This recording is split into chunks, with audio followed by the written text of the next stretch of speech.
자, 오늘부터 이제 민소법이죠.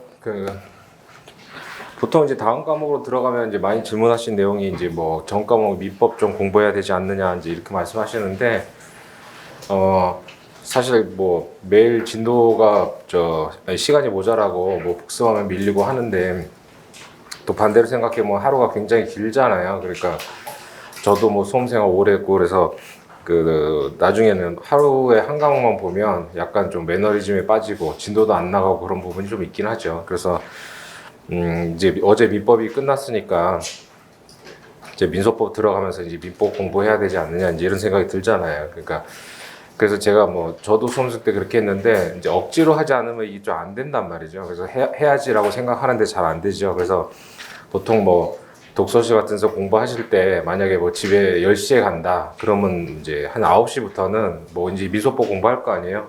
이제 수업 들으시고 오후 저녁에 민소법 공부하고 집에 가기 한 시간 전에는 이제 민법 공부를 하세요. 그렇게 이제 뭐 이렇게 시스템을 만들어야지. 그러니까 매일 뭐 목표로 내가 민법 조금 공부하겠다. 그러니까 이제 민소 끝나면 이제 상법 들어갈 때 민소 공부하고, 그다음에 형법 들어가면 이제 상법 공부 복습하고 해야 되는데, 한다고 생각만 하고는 잘 안 해지잖아요. 그게 뭐 그 당의 진도도 막 밀리고 또 뭐 하루에 일도 좀 생기고 이러다 보면, 그러니까 이제 목표로 계획을 잡을 게 아니라, 그러니까 자기가 빠져나갈 수 없도록 시스템을 자꾸 만들어야 돼요. 그래서 뭐 스터디도 만들고 그다음에 뭐 학원도 다니시는 거잖아요. 그래서 저도 이제 그렇게 해가지고 보통 다른 과목을 공부할 때는 시간을 정해가지고, 그래서 이제 좀 전에 말씀드린 대로 뭐 독서실에서 집에 이제 가기 한 1시간 전에는 오늘 공부를 끝내고 그 다음에 이제 민법을 공부하시는 방향으로 그렇게 이제 잡든가, 아니면 뭐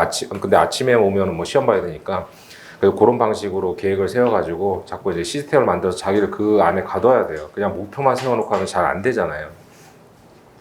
벌써 이제 진모 시작해서 벌써 이제 한 과목 끝났잖아요. 거의 민법이 뭐 그 전체 시험에서 한 30-40% 차지하는데 그 한 과목이 벌써 끝나버렸죠.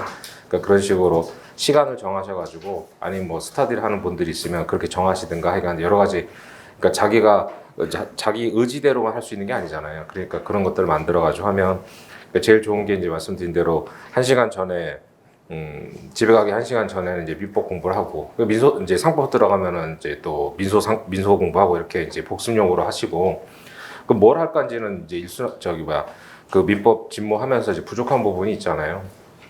그러니까 사례 문제를 다시 보시든가, 아니면 뭐 선택형 좀 부진하니까 선택형 보시든가, 그건 뭐 본인들이 정할 문제고, 그렇게 이제 1시간씩 하셔야 돼요. 그래서 그게 오히려 하루에 한 과목 보는 것보다 좀 뭐 여러 과목 돌리고, 그리고 나중에 이제 12월 달 가면 결국 시험이라는 게 마지막 한 달이잖아요. 모든 시험이 이제 마지막 한 달에 열심히 돌릴 수 있어야 된단 말이죠.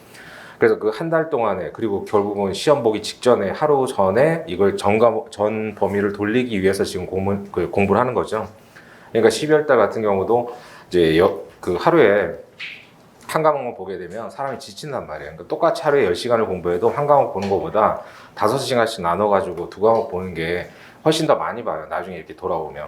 그럼 이제 범위를 딱 정해가지고 이제 그렇게 하는 거죠. 그래서 저도 마지막 수험생 때는, 그러니까 오전, 오후, 저녁 이렇게 해가지고 뭐 오전에 민법 보고 오후에는 민소 보고 뭐 저녁에는 형법 보고 뭐 이런 식으로 막 봤거든요. 근데 딱 끊어가지고, 그러니까 오전에는 자고 일어나면 좀 정신이 맑잖아요. 그러니까 머리를 좀 많이 써야 되는 뭐 이렇게 민법, 민소 이렇게 복잡한 것도 좀 보고, 그러니까 오후 같은 경우는 졸리고 하니까 좀 외워야 되는 거, 뭐 헌법, 행정법, 저 같은 경우는 이제 뭐 거의 암기 과목이었으니까, 그러니까 뭐 제가 헌법 이런 거 잘 못했거든요. 그래서 이제 막 제가 일단 뭐 잘 못하는 거 어떻게 돼? 그냥 뭐 무조건 외워야 되잖아요. 그래가지고 이제 저는 주로 이제 헌법 같은 거 암기 과목처럼 공부를 했는데, 그래서 오후에는 이제 졸리고 하니까 헌법 같은 거 뭐 쓰면서 외우고, 그다음 저녁에는 이제 뭐 형법, 형소법 이런 거 보고 이런 식으로 해가지고, 그러니까 범위를 정해가지고 오전에 민법에서 뭐 민총 대리까지 봐야지 뭐 이런 식으로, 그다음에 헌법 볼 때는 뭐 헌법에서 뭐 기본고 총론만 본다 이런 식으로 범위를 딱 정하면, 그렇게 그 부분, 그러니까 하루 종일 뭐 민법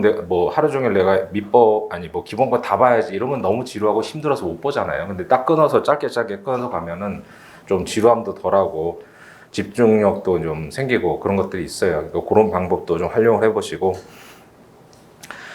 그래서 이제 보통 한 과목 이제 다른 과목으로 바뀌면 뭐 질문을 그런 얘기를 많이 하셔서 이제 말씀드린 거니까 그렇게 좀 생각을 한번 해보세요. 그래서 그렇게 해가지고 뭐 스터디를 하든 혼자서 그렇게 계획을 세우든 하셔가지고 이제 반복하시고. 그러니까 시험은 항상 말씀드리지만 반복이에요. 저도 뭐 지나고 나서 보면 뭐 사람들의 능력은 다 비슷하고 거기서 거긴데 이제 누가 한 번이라도 더 보느냐 차이예요. 그래서 볼 때마다 또 이해도가 달라지고 그런 부분들이 좀 있죠. 워낙 뭐 양도 많고 그런데 저도 뭐 2005년도 시험 붙었으니 꽤 됐잖아요. 그러니까 그때부터 뭐 강사하면서 계속 뭐 보고 해도 지금 봐도 지금 새롭고 뭐 지금 이해가 되는 것들도 있고 그렇거든요. 그러니까 뭐 여러분도 마찬가지겠지만 그래서 뭐 예전에는 저희 때는 이제 첫날에 헌법행정법을 보는데 또 오전에 헌법 보고 이제 점심 먹을 거 아니에요. 행정법 이제 공부하는데 그 이제 막 그 이제 당장 이제 한 시간 뒤에 시험 보는데 그때 막 이해되는 것도 있더라고요. 그래서 그런 뭐 또 급박한 상태에서도 이해가 되고 뭐 그런 부분들이 있으니까 계속 반복해서 보시는 거고 결국 뭐 합격한 사람들도 보면 저도 뭐 결국은 합격했지만 합격한 사람들이 뭐 특별한 걸 갖고 있어서 합격한 게 아니에요. 말 그대로 종이 한 장 차이잖아요. 그러니까 뭐 사실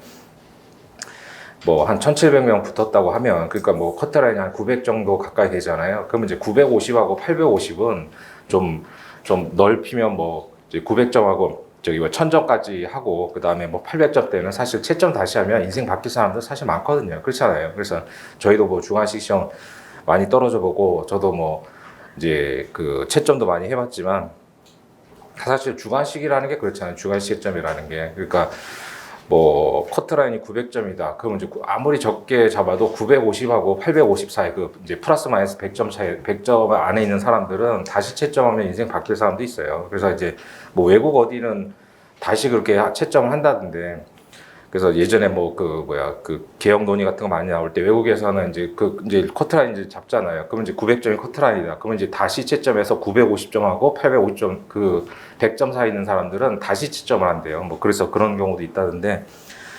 하여간 뭐 근데 결과는 뭐 냉정하잖아요. 그래서 그런 부분이니까 뭐 어쩔 수 없는 거니까. 그래서 이제 벌써 이제 한 과목 끝나고 7분의 1이 끝났잖아요. 뭐 사실 민법은 뭐 7분의 1 이상인데 그렇게 하셨으니까 이제 반복을 하시면서 시험 끝날 때까지 이제 반복을 하시는 방법밖에 없어요. 뭐 아무도 모르잖아요. 누가 붙을지 떨어질지는 뭐 합격을 자신하고 들어간 사람은 없죠. 그러니까 붙고 나면 그런 얘기 하죠. 뭐 저도 뭐 시험 보고 발표 기다릴 때는 불안하고 그랬는데 붙고 나면 사실 다 그렇잖아요. 뭐 당연히 붙는 것처럼 그렇게 얘기하는데 붙기 전까지는 다 뭐 불안한 사람들이고 다 뭐 수험생이 그렇잖아요. 뭐 그런 부분 그런 상황인데 그런 걸 또 다 이겨야지 또 뭐 변호사도 되고 하는 거니까. 그래서 이제 하루하루 뭐 장기적으로 계획을 세우실 게 아니라 짧게 해서 오늘 자기 전에 내일 계획 세우고 그런 식으로 뭐 어차피 진모 따라가시는 분들이야 뭐 진모 따라가기 바쁘니까 그거 하고 말씀드린 대로 복습용으로 하루에 1시간 정도만 시간을 내셔가지고 민법 공부 좀 하시고 그렇게 활용을 좀 하세요. 자, 그다음에 이제 민소로 가면은 사실 분량 자체는 민법보다 민소가 적고 또 민소 다음에 상법은 상법이 더 적어지는데 민소는 좀 어렵잖아요. 그러니까 어려워가지고 사실 좀 접근하기가 그러니까 민법 같은 경우 대충 이게 문제를 보면 이제 뭘 물어보는지는 알겠는데 민소 같은 경우는 도대체 뭘 물어보는지 자체를 모르는 문제들이 많잖아요. 그래서 그건 뭐 방법이 없어요. 그러니까 문제를 많이 볼 수밖에 없어요. 그러니까 이제 내가 어떤 특정 분야가 약하다라든가 또는 뭐 특정 과목이 약하다는 거 할 때는 지금 뭐 기본수 잡고 뭐 보고 이럴 수 있는 상황이 아니잖아요. 시간상. 그러니까 문제를 많이 풀어봐야 돼요. 특히 이제 민사법에서 민소는 절차법이기 때문에 그러니까 민법 같은 건 읽으면 뭐 대리구나 뭐 대충 이제 알잖아요. 근데 민소 같은 경우는 그나마 이제 진모는 이제 진도별이니까 대충 뭐 당사자 파트에 나오면은 뭐 당사자 문제인가 보다 이제 대충 눈치로 때려잡을 수 있지만 전범위로 나와버리면 이게 무슨 문제인지를 모르고 이제 심지어는 이게 민법 문제지 민소 문제지도 막 헷갈리는 그런 경우들이 있잖아요. 특히. 그래서 그런 것 때문에 나중에 사순환 때 이제 첨삭반은 뭐 전범위 시험을 보긴 하지만 그래서 이제 지금부터 특히 민소법 같은 경우는 이제 문제를 많이 보셔야 돼요. 그러니까 문제를 보면서 역으로 이제 그 해당 쟁점들을 보시면 돼요. 그래서 뭐 일순환 때 뭐 강의받은 첨삭반이든 이제 일순환 때 뭐 봤던 사례하고 그다음에 이제 진도별 모의고사에서 나오는 사례 총 5회밖에 안 돼서 그렇게 뭐 길진 않지만 중요한 쟁점들 그리고 최근 판례들 그런 것들 가지고 문제를 구성했으니까 최소한 여기 있는 것들 하고 그다음 사례에서 이제 다루지 않은 쟁점들은 선택형에 다 있어요. 그래서 이제 민법과 달리 민소상법은 뭐 이 강의 시간에 보강 없이 그냥 중요한 판례들을 다 말씀드릴 수 있으니까 그렇게 좀 보시고 그다음 뭐 단순한 선택형 대비로 봐야 되는 거 있잖아요. 오늘 좀 이따 뭐 사물관할 같은 경우 올해 또 법이 바뀌어가지고 5억 원으로 바뀌었죠. 근데 그런 뭐 자질구레한 객관식 쟁점까지 체크를 해드릴 테니까 그렇게 해서 이제 일단 복습하실 때 이제 사례 문제하고 지문 문제, 뭐 선택형 문제하고 그다음 뭐 첨삭반이나 강의반 들으셨던 분들은 일순환 때 봤던 자료 내용들 그런 거 좀 복습하시면서 자꾸 따라오시면 돼요. 자, 일단 그래서 오늘 이제 1문에 들어가 볼까요? 자, 보통 보면 이제 뭐 민소법의 사례들은 대부분 문제가 법원은 어떤 판단해야 되느냐 이거잖아요. 그 법원은 어떤 판단하느냐 또는 법원의 조치는 뭐냐 또는 법원의 재판은 뭐 적법하냐 뭐 타당하냐 이런 것들을 묻는 거죠. 자, 그래서 문제를 보면 자, 문제 그 네 번째 줄에 갑은 을 주식회사를 피고로 해서 그다음 병을 대표이사로 기재해서 매매대금 청구 소송. 이건 이제 기록형 할 때도 말씀드렸잖아요. 그러니까 소장에 피고를 쓸 때 피고 을 주식회사 초장에 쓸 때요. 을 주식회사하고 주소를 쓰죠. 주소 쓰고 그다음에 대표이사 병 이렇게. 그럼 기록형 일순환 때 말씀드린 대로 그 사람의 직함에 대표라는 말이 들어가면 여기 뭐예요? 대표자, 대표이사 이렇게 안 쓰죠? 이런 말 안 쓰잖아요. 그러니까 대표이사, 대표사원처럼 직함 자체에 대표라는 말이 들어있는 사람들은 대표자, 대표이사 이렇게 안 하죠. 근데 뭐 예를 들어서 무슨 공사다. 그러면 공사 대표가 사장이다. 그럼 뭐예요? 대표자, 사장, 홍길동 이런 식으로 쓰잖아요. 그래서 그 기록형 할 때 있죠. 그러니까 그런 것들도 같이 알아두셔야 돼요. 그래서 여기서 피고 을 주식회사 대표이사 병이라고 써가지고 원고가 소제기를 한 거잖아요. 소장에다가. 근데 법원이 그러면 보통 이제 주식회사 이렇게 법인이 당사자일 때는 뭐예요? 그 기록형에서도 많이 보셨다시피 법인 등기부가 제출되죠. 그래서 지금은 이제 전산화돼서 등기사항 증명서 이렇게 되잖아요. 그럼 이제 법인 등기부에 맨 위에 뭐 있어요? 상호 나오잖아요. 상호. 그래서 상호에서 을 주식회사 나오고 그 다음에 이제 뭐 목적 뭐 이런 거 쭉 나오죠. 그 다음에 뭐 발행 주식수 이런 거 나오잖아요. 그 다음 밑에 이제 뭐예요? 밑에 뭐 이사, 그 다음에 대표이사, 그 다음 뭐 감사 이렇게 이제 사람들 당사자들이 나오잖아요. 그러면 이제 주식회사를 피고로 뭐 원고든 피고도 마찬가지죠. 등기부가 제출이 되는데 등기부에는 뭐예요? 대표이사가 정으로 돼 있더라는 거죠. 정으로. 그럼 판사님 보면 알 거 아니에요. 원고가 작성한 소장에는 대표이사 병이라고 기재돼 있는데 제출된 등기부에 대표이사는 정이라고 돼 있다. 그럼 뭐 이제 이걸 확인을 해봐야 될 거 아니에요. 그러니까 원래 대표이사가 정인데 원고가 모르고 병이라고 쓴 건지 아니면 대표이사가 정에서 병으로 변경이 됐는데 등기를 안 한 건지 그런 것들을 법원이 확인해 봐야죠. 자, 그래서 1심 법원은 의뢰사의 적법한 대표이사가 정이라는 것을 알게 되었음에도 당사자들이 더 이상 제출할 증거가 없다. 그래서 그랬더니 아무런 절차 없이 변론을 종결하고 소를 각하했단 말이에요. 그러니까 병이 이제 적법한 대표자가 아니라는 이유로 각하를 한 거죠. 자, 그래서 문제 보면 의뢰사의 적법한 대표이사가 병이 아니라는 것을 알게 되었음에도 뭐예요? 당사자들이 다투지 않았지만 법원이 알았잖아요. 그런데 아무런 후속 절차를 거치지 않고 각한 1심 법원의 판결은 적절하냐? 그럼 답은 이제 적절하다 또는 적절하지 않다 이렇게 써야죠. 자, 그래서 그 쟁점 박스로 가서 보시면 자, 무권 대표자를 대표자로 표시한 소에 대한 법원의 조치 이게 이제 그 답인 거잖아요. 그 쟁점인 거죠. 자, 그래서 내용을 보면 법정 대리권, 대표권 등의 흠결이 있을 때 법원이 보정 명령 이게 답이죠. 그래서 법원이 보정하라고 명령을 내는 거예요. 그래서 보정명령 내리면서 기간을 정하죠. 언제까지 보정해라. 그래서 이제 보정하지 아니하면 그땐 각하하는 게 맞죠. 근데 보정명령 없이 각하했기 때문에 적절하지 않다. 이게 답인 거죠. 자, 로마자 2번에 가셔서 그러면 이제 뭐 15점 100점이니까 10줄 가까이는 써야 되잖아요. 그러니까 단순히 한 줄처럼 한 줄 결론을 낼 수는 없으니까 로마자 2번에 가셔서 여기는 뭐예요? 법인의 대표자의 문제잖아요. 그럼 일반론을 써줘야 돼요. 1번. 법인의 대표자에게는 법정 대리에 관한 규정을 중요한다. 즉, 법인은 민법상 뭐예요? 법인은 민법상 권리 능력자죠. 자연인 법인은 권리 능력자죠. 그러면 이제 소송법에 와서는 소송 능력자가 돼야 되는데 법인은 만들어낸 개념이잖아요. 눈에 보이는 실체가 아니죠. 그래서 우리 민소법에서는 뭐예요? 소송 무능력자 취급하잖아요. 그래서 이 대표자를 뭐예요? 법정 대리에 준해서 취급하죠. 그래서 그게 64조잖아요.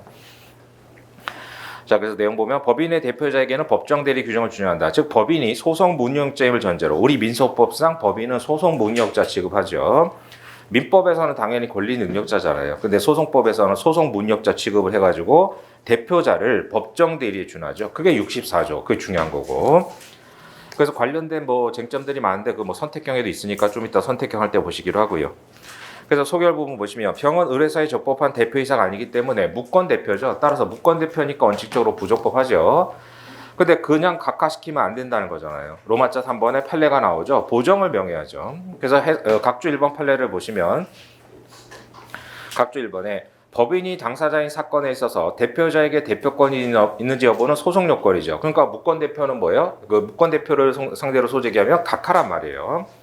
소송 요건에 관한 것으로서 직조사항이죠. 따라서 판단의 기초자료인 등등의 직권 탐지 의무까지는 없더라도, 그러니까 직권 조사사항은 직권 탐지하고 사는 거죠. 직권 조사사항은 당사자들이 주장하지 않더라도 심판의 대상으로 삼겠다고 자료를 가지고 와라 이렇게 얘기하잖아요. 그러니까 원칙적으로 변론주의하는 거죠.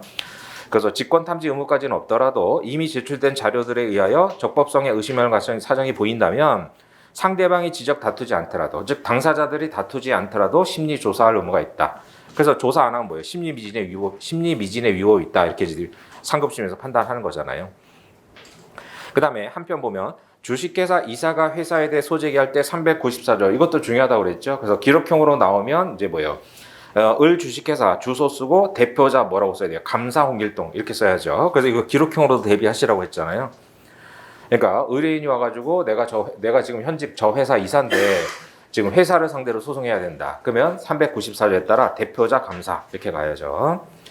그래서 이사가 회사에 대해 소재기 할 때는 394조에 따라서 대표권이 있는 감사를 대표자로 표시해야 되는데 실수로 뭐예요? 대표이사를 회사의 대표자로 표시했다는 거죠. 그러니까 현직 이사하고 대표이사는 맨날 얼굴 보는 사람들이기 때문에 이해 충돌의 우려가 있어서 394조에서 뭐예요? 현직 이사가, 그러니까 회사가 원고가 되든 이사가 원고가 되든 똑같죠. 현직 이사와 회사 간의 소송에서는 감사가 대표하는 거죠. 근데 그걸 간과하고 대표이사를 회사의 대표자로 표시한 소장을 법원에 제출했고 법원도 이걸 간과해가지고 대표이사에게 송달을 했어요. 그래서 이거 법인에 대한 송달도 앞에서 저 일순환 때 했지요. 그래서 원칙적으로 대표이사에게 송달하잖아요. 자, 그래서 소장보험 송달한 채 대표이사로부터, 그러니까 대표이사가 뭐예요? 변호사 선임했을 거 아니에요. 그러면 소송에 관해서는 대표권이 없는 대표이사에게 대표권이 없잖아요. 그렇기 때문에 소장이 송달됐다고 볼 수 없다는 거예요. 그리고 회사의 대표이사가 대표한 소송행위나 이사가 회사의 대표이사에 대한 소송행위는 모두 무효가 된다는 거죠. 무권 대표로서 무효죠. 대표권이 없으니까 무효가 되고, 그럼 변호사도 무권 대리잖아요. 그러나 이때 바로 이제 무권 대표를 무효로 하는 게 아니라 보정을 명해야 된다는 거죠. 그래서 원칙적으로 무효가 되는데 결국은 그래서 보정을 명해야 된다. 그러나부터가 그 얘기죠. 64조에 따라 법인의 대표자에게도 준용되는 59조, 60조는 소송 능력, 법정 대리권, 그 다음에 권한의 수여 흠이 있을 때는 뭐예요? 바로 무효로 만들어서 뭐 각하나 기각을 할 게 아니라 보정을 명하고, 그 다음에 흠이 있는 사람이 소송인한테 보정된 당사자나 법대가 추인했을 때는 이거 뭐예요? 무권 대표잖아요. 무권 대표, 무권 대리니까 소급표가 있다는 거죠. 이를 한때로 소급해서 효력이 생긴다 이렇게 돼 있잖아요. 따라서 법원은 민소법에 따라서 대표권 흠결이 있을 때는 보정할 수 없으면 용백한 때가 아니라 기간을 정해서, 그런 걸 재정기간이라고 하잖아요. 그래서 기간의 종류에서 재정기간. 그래서 법원 재판장이 정해준 기간이죠. 그래서 언제까지 뭐 2022년 뭐 10월 15일까지 보정해라 이런 식으로 기간을 정해주죠. 그래서 기간 정해서 보정 명령할 의무가 있다는 거예요. 그래서 대표권의 보정은 항소심에서도 가능하다. 그럼 결국 이거에 따라 뭐예요? 보정 명령 내려야 된다 이거죠. 그래서 판례 그거 쓰시고, 검토는 뭐 보정 명령 내리고 바로 각하면 다시 소재기해야 되잖아요. 그렇기 때문에 소송 경제 측면에서 법원의 보정 의무를 인정하는 판례가 타당하다. 이렇게 이제 논거를 대시면 되겠고, 그래서 3페이지 가셔가지고 사안 해결에서 법원은 갑으로 하여금 피고의 대표자를 적법한 대표자로 정정하도록 명해가지고 보정하고, 그래서 이제 대표자 표시를 정정해라라고 보정 명령 내리죠. 그러면 이제 원고는 뭐예요? 표시 정정 신청서를 내는 거죠. 그래서 대표이사 표시를 이제 병에서 정으로 바꾸는 거잖아요. 그럼 뭐예요? 동일성이 있잖아요. 피고는 을 주식회사고 대표자 표시만 바꾸는 거니까 표시 정정 신청서를 낸단 말이죠. 이때는. 그러면 이제 원고는 뭐 내야 되느냐? 표시 정정 신청서를 내는 거죠.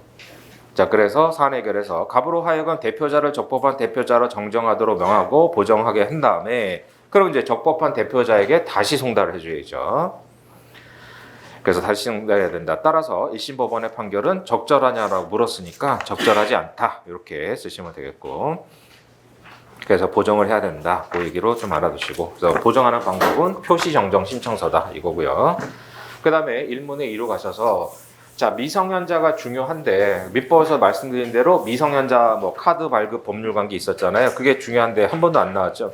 워낙 중요하니까 뭐 여기저기 많이 나오니까 잘 안 나오. 그러니까 너무 중요하면 또 오히려 안 나오고 이런 부분들이 있는데 민소법에 관련해서도 뭐 하여간 미성년자는 중요하죠. 나머지 이제 제한 능력자 중에서 나머지 뭐 피성년 피한적 이런 사람들은 그냥 객관식으로 대비해 두시면 뭐 충분하고 물론 이제 피성년 후견인 같은 경우가 또 뭐 사례에서도 쟁점이 될 수는 있겠지만 그건 뭐 나중에 한번 보실 거고.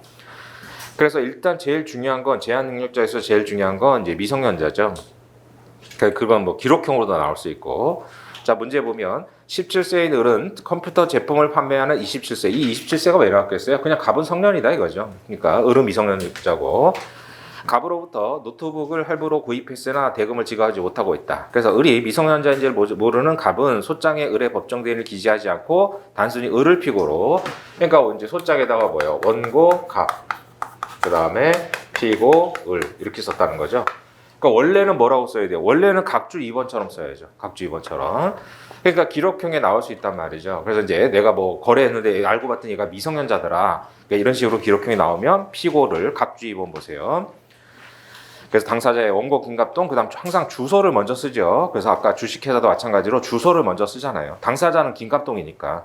그래서 주소 쓰고 그다음 밑에 뭐예요? 미성년자이므로 법정 대리인 그다음 뭐예요? 친권은 공동 행사 원칙이니까 친권자 부, 모 이렇게 쓰는 거죠. 물론 이혼해가지고 예를 들어서 뭐 엄마만 친권자다. 그럼 친권자 모 누구 이렇게 쓰는 거고. 그래서 미성년자이므로 이런 말을 쓰잖아요. 그래서 이제 미성년자이므로 법정 대리인 친권자 부 이제 뭐 누구 이런 거 쓰는 거. 그러니까 피고 측의 문제로 이제 충분히 나올 수 있으니까요. 알아두시고. 아니면 뭐 원고 그러니까 뭐 상속의 법률 관계가 돼가지고 어제 뭐 엄마나 아빠가 와가지고 우리 내 자녀하고 같이 공동 원고가 되겠다 이렇게 나올 수도 있죠. 뭐 그래서 그러니까 미성년자이므로 법정 대리인 친권자 이렇게 쓰는 것들을 기록형 기재례 부분으로도 알아두셔야 돼요. 그러니까 이렇게 써야 되는데 그냥 피고 을 이렇게 썼다는 거죠. 자, 문제 1번 보면 그럼 이제 당사자 표시가 잘못됐는데 그럼 이제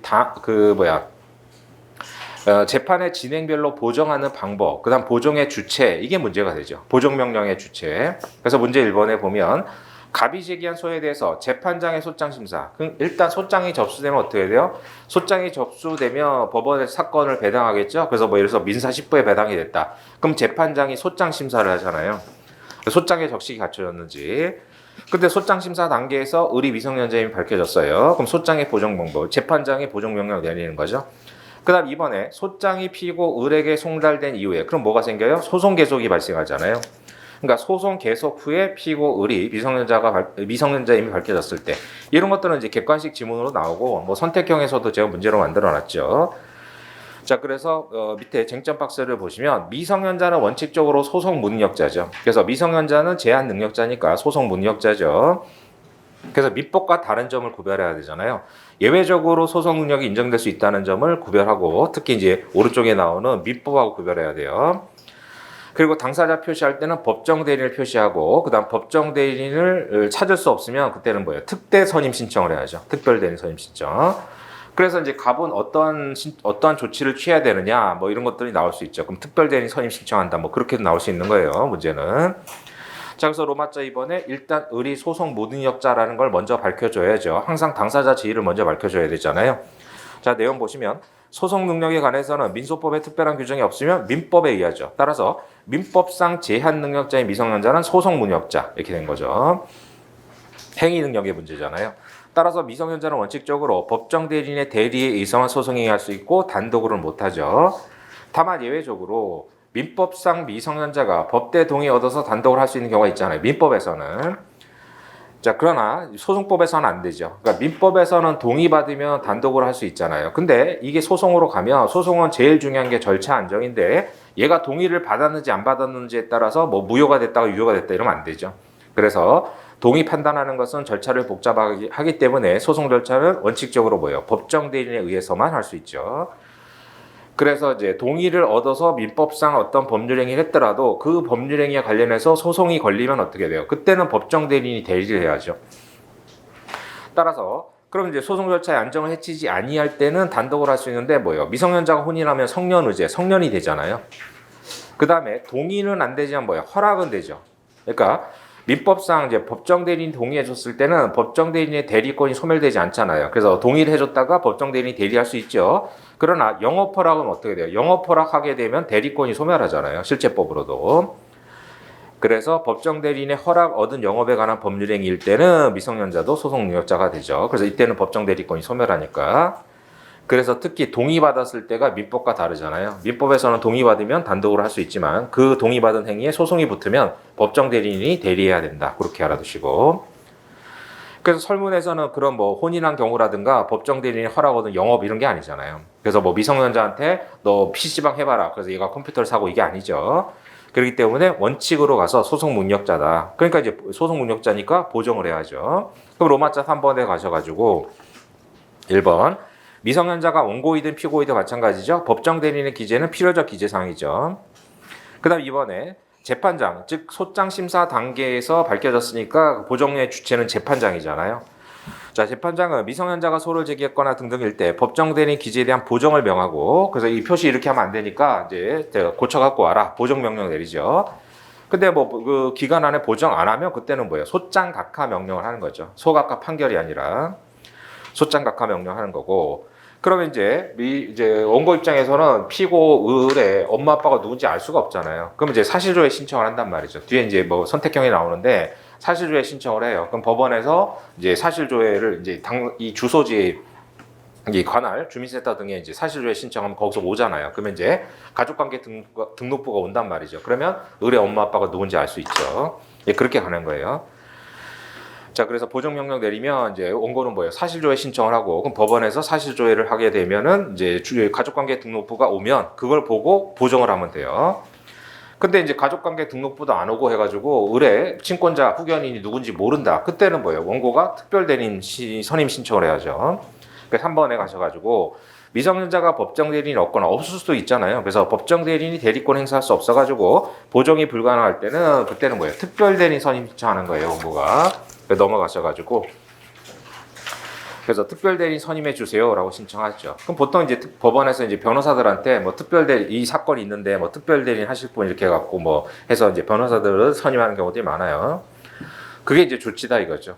그러니까 로마자 4번에 미성년자 을은 원칙적으로 소송 능력자이고 법정 대리인 기재해야 되는데 따라서 이제 보정을 명하고 그래서 법정 대리인이 없거나 법정 대리인이 대리권 행사할 수 없을 때 갑은 특대 선임 신청을 한다. 이렇게만 가시면 되겠고. 그 다음에 문제 2번은 이제 소장 부본이 송달돼서 뭐예요? 소송 계속이 발생된 이후에죠. 그때는 주체가 재판장이 아니라 법원이잖아요. 법원. 자, 로마자 2번에 가셔서 당사자의 소송 능력은 소송요건 직조사항이죠. 그 다음 2번에 가셔서 미성년자에 대한 소재기는 무효이지만 미성년자가 의사 능력이 있는 한 일단 소장 부본은 송달해 준다는 거예요. 그래서 소송 계속은 발생하죠. 그러니까 소송 계속은 소장 부본이 피고에게 송달이 되면 되는 거고 그 소가 반드시 적법한 소송이 아니어도 상관없죠. 그러니까 중복 소송에서도 마찬가지잖아요. 전소 소장 부본이 피고에게 송달이 되면 그게 부적법한 소송이어도 전소 계속중이 되잖아요. 그 다음에 이번에 그 두 번째 문단에 소장 부본이 송달된 다음에 미성년자임이 판명됐을 때도 법원은 원고한테 보정 명령 내리겠죠. 다만 주체가 재판장이 아니라 법원이 되는 거죠. 다만 보정을 기다리는 동안 손해가 생길 염려가 있을 때 그때는 보정을 조건으로 일시적인 소송 행위를 허용시킬 수 있다.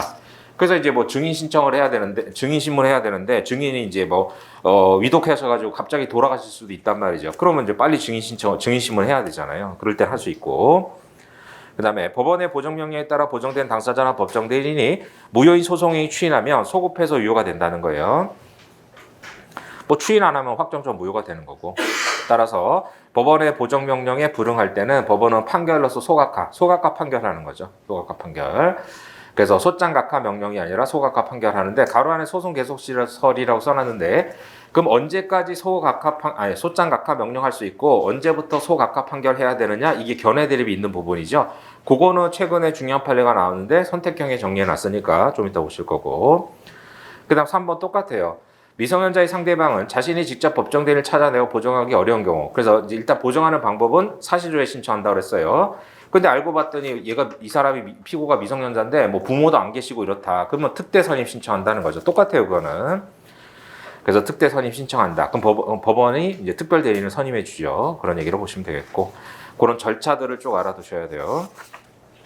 그래서 또 그거 하면서 이제 저 민법에서 왔던 카드 법률 관계 그걸 실체법으로 물어볼 수도 있고 그다음에 기록형으로 나오니까 그 당사자 표시 미성년자이므로 법정 대리인 이런 거 좀 봐두시고 그다음에 3문으로 가셔가지고는 이제 뭐 소유권 상실 이 최근 중요한 판례가 나온 거죠. 그래서 그 형태의 문제로 나올 수 있으니까 자 문제를 보면 두 번째 문단에 갑은 X건물의 임대기간이 만료된 후 권한 없이 점을 사용하고 있는 을을 상대로 인도 청구하고 그 다음에 이제 부당이득 반환 청구할 거 아니에요.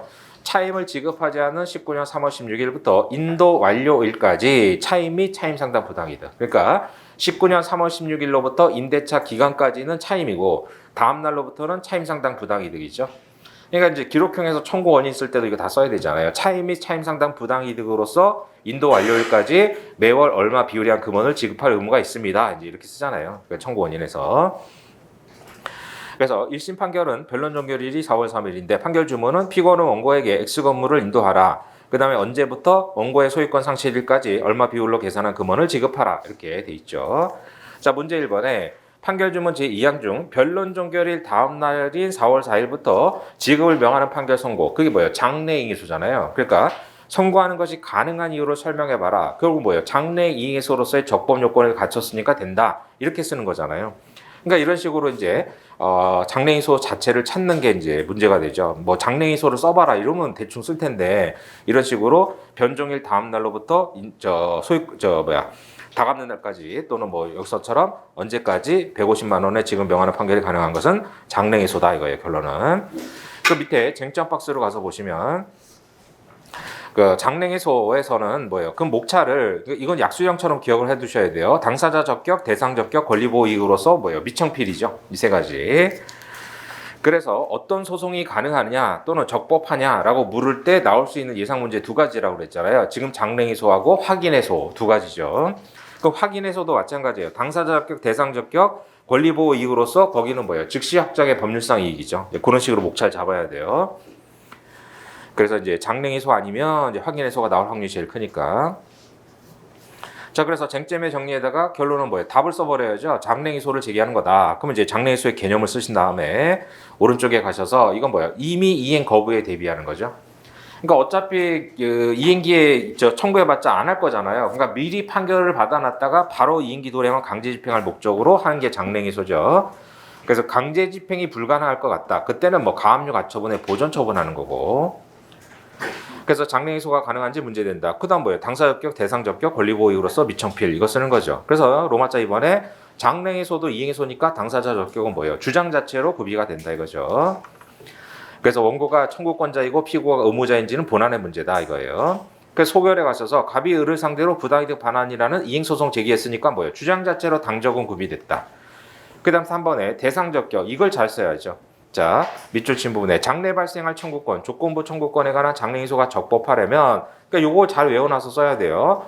청구권 발생에 기초가 되는 법률상 사실상 관계가 변종 당시 인정하고 항상 변종시를 기준하죠.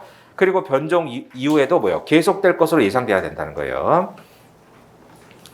그래서 고 일반론으로 뭐 밑에 예컨대 답안 이런 거는 그냥 뭐 좀 공부하시라고 자세히 써놓은 거고 실제 답안지에 쓸 거는 뒤에 실전 답안지에 돼 있는 정도만 쓰시면 되겠죠. 그래서 특히 대상 적격 쓰기 어려우니까 청구권 발생에 기초되는 법률상 사실상 관계가 변종당시 존재하고 앞으로 계속될 것이 예상돼야 된다. 그렇게 좀 외워두시고 그게 계속 반복되는 서시잖아요. 그럼 7페이지 가셔가지고 그럼 이제 사안포섭을 잘해야죠. 소결 보세요. 을이 임대차가 종료됐음에도 계속 사용 수익하고 있잖아요. 그리고 또 현재까지 발생한 것도 지급 안 하고 있죠.